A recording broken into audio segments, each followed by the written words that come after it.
మొన్నటి అసెంబ్లీ ఎన్నికల్లో అటు రేవంత్ రెడ్డిని ఇటు కేసీఆర్ను ఓడించి ఎమ్మెల్యేగా గెలిచిన బీజేపీ ఎమ్మెల్యే కాటిపల్లి వెంకటరమణారెడ్డి కొన్ని నెలలుగా ఎందుకు మౌనంగా ఉంటున్నాడు?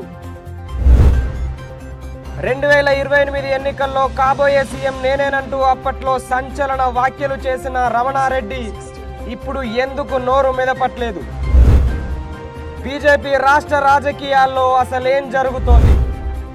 పూర్తి వివరాలు విశ్లేషణతో ఆర్ తెలుగు స్పెషల్ స్టోరీ మీకోసం.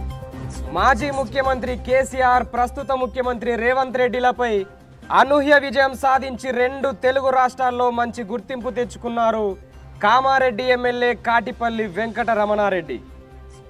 అసెంబ్లీ ఎన్నికల ఫలితాల తర్వాత కొన్ని రోజుల పాటు ప్రజలు, మీడియా వాళ్ళు, రాజకీయ నాయకులు, విమర్శకులు అందరూ ఈ బీజేపీ ఎమ్మెల్యే గురించే మాట్లాడుకున్నారు.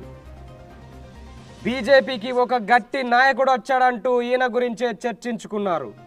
కానీ గెలిచిన కొన్ని రోజుల పాటు దూకుడుగా ఉన్న సదరు ఎమ్మెల్యే కొద్ది రోజులుగా మౌనం పాటిస్తున్నారు. వివాదాలకు దూరంగా ఉంటున్నారు. ముఖ్య నేతలు, కార్యకర్తలకు సైతం వివాదాల్లో తలదూర్చొద్దని చెప్తున్నారట.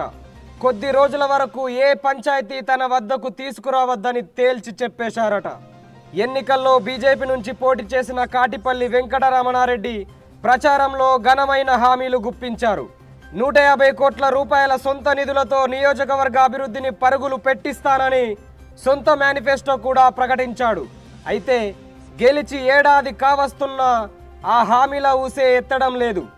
హామీల విషయమై ఓవైపు ప్రజలు, ప్రతిపక్షాలు విమర్శలు సంధిస్తున్నా ఆయన మాత్రం వ్యూహాత్మకంగా మౌనం పాటిస్తున్నారట. ఎమ్మెల్యే సైలెంట్ అవడంతో ఆయన అనుచరులు కూడా ఎన్నికల హామీలపై ఏం మాట్లాడలేకపోతున్నారు. ప్రజలకు సమాధానం చెప్పలేక ముఖం చాటేస్తున్నారు ఆయన అనుచరులు. కాషాయ పార్టీ ఎమ్మెల్యే మౌనం అర్థం కాని ప్రజలు రమణారెడ్డిని ఎందుకు గెలిపించామా అని తలలు పట్టుకుంటున్నారు. మాజీ సీఎం కేసీఆర్నో, తాజా సీఎం రేవంత్ రెడ్డినో గెలిపించుకుంటే కథ వేరేలా ఉండేదని, ఇద్దరిలో ఎవరు గెలిచినా ప్రతిపక్ష నేత నియోజకవర్గంగానో లేదా ముఖ్యమంత్రి నియోజకవర్గంగానో ఉండేదని కొనుక్కుంటున్నారు కాటిపల్లిని గెలిపించిన కామారెడ్డి ఓటర్లు. అయితే కాటిపల్లి వెంకటరమణారెడ్డి మౌనం వెనుక వ్యూహం ఉందంటున్నారు ఆయన అనుచరులు. గ్రామాల వివాదాల్లో వేలు పెడితే త్వరలో జరిగే స్థానిక సంస్థల ఎన్నికల్లో మైనస్ అవుతుందని, అందుకే ఎవరు వివాదాల జోలికి వెళ్లొద్దని చెప్తున్నారని వాళ్ళు అంటున్నారు. దిగ్గజాలను ఓడించి అసెంబ్లీలో అడుగుపెట్టిన ఎమ్మెల్యే రమణారెడ్డి నియోజకవర్గంలో మరింత పట్టు పెంచుకోవడానికి మౌనంగా పావులు కదుపుతున్నట్టు తెలిసింది.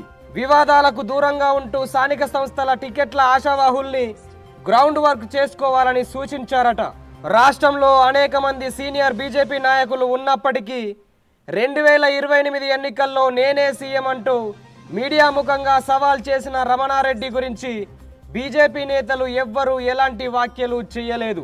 బీజేపీలో సీఎం పదవి కోసం పోటీ పెరుగుతుందనే చెప్పవచ్చు. ఎవ్వరు ఏమనుకున్నా తన పని తాను చేసుకుంటూ పోయే కాటిపల్లి త్వరలో జరిగే లోకల్ బాడీ ఎన్నికల కోసం ఇప్పటి నుంచే స్కెచ్లు వేస్తున్నారని సమాచారం.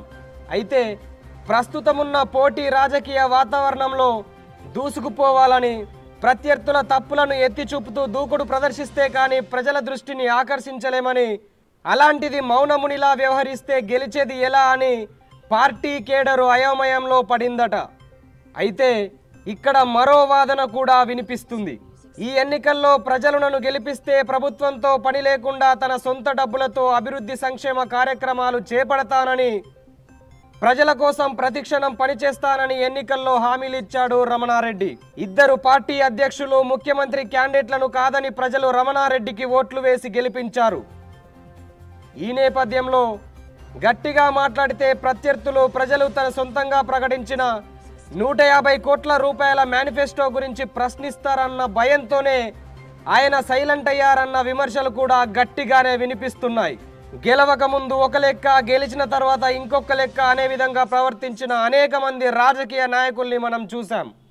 వ్యూహాత్మకంగా స్థానిక సంస్థల ఎన్నికల్లో గెలిచి ప్రజల్లోకి వెళ్ళి అటు పార్టీలోనూ ఇటు ప్రజల్లోనూ మరింత పట్టు సాధించడానికి ప్రయత్నిస్తున్నాడా, లేదంటే ఉన్నంతలోనే పనిచేసి కాలం గడిపే ఆలోచనలో ఉన్నాడా?